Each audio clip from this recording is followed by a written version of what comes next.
you can see what I've done here to this little tiny rock problem. I've tried to sand the whole thing out to where you're not going to notice it. Now I know that the seat line is going to come down right around here on the back, so you're not going to see it. Now these stress marks, these are cracks in the clear and the finish.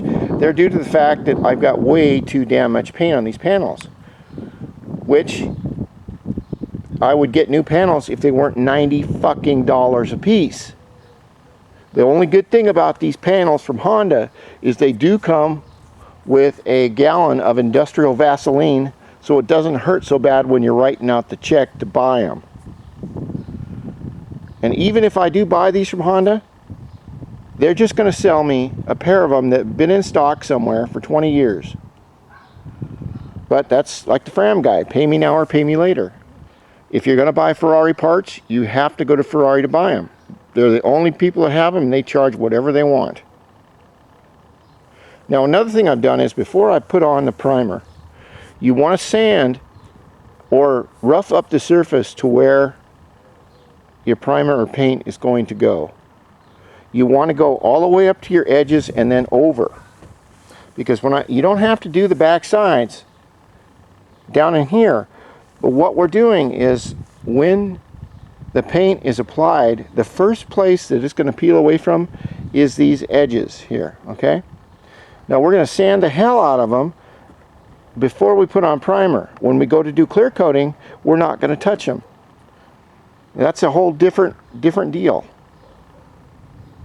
See, I've got broken parts here and down here, and I'd just love to be able to really fix it up, but one day I'm going to have to bite the bullet and just buy a new one.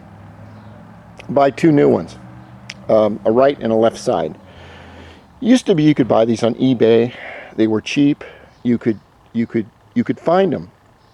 You could find these front panels reasonably, but now every one of these people, they just want to screw you over. It's horrible. Except me. I'm a good guy. And over here, I've gone and taken my 400 grit, and remember, I go basically up and down. You want to go either one way or another. You want to go with the grain of the whatever piece you're doing. You want to go one way. You don't want to go up and down. If you're doing a panel like this, you want to go from here all the way to the top.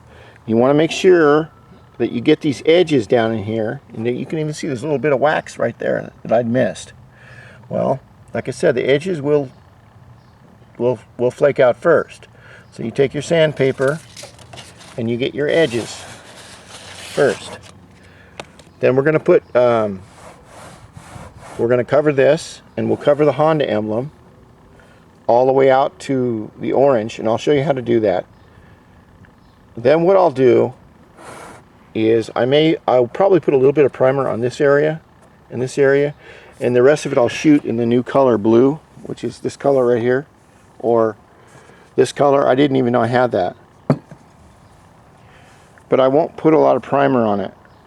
On the back panel, I think I will put primer on everything.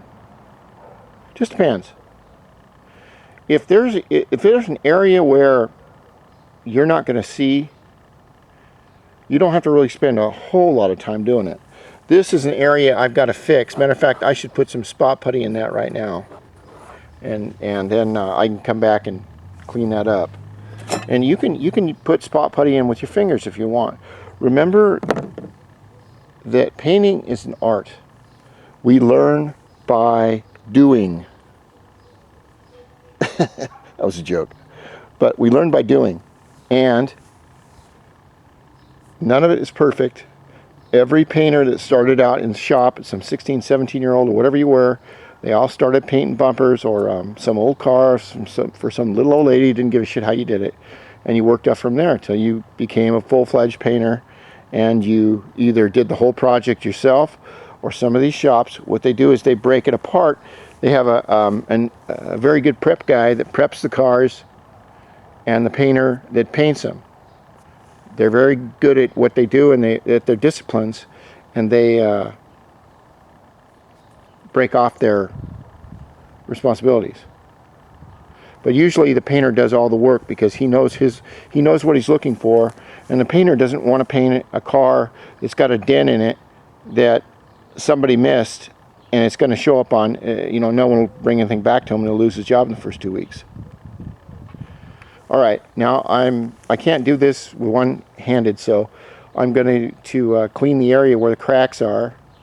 And remember, if you do have cracks in your bodywork or anything like that, paint won't fix them. Plastic won't fix them. They're cracked out because a vibration or something like that. They're just going to re-crack out. All right, we continue. Project Dio.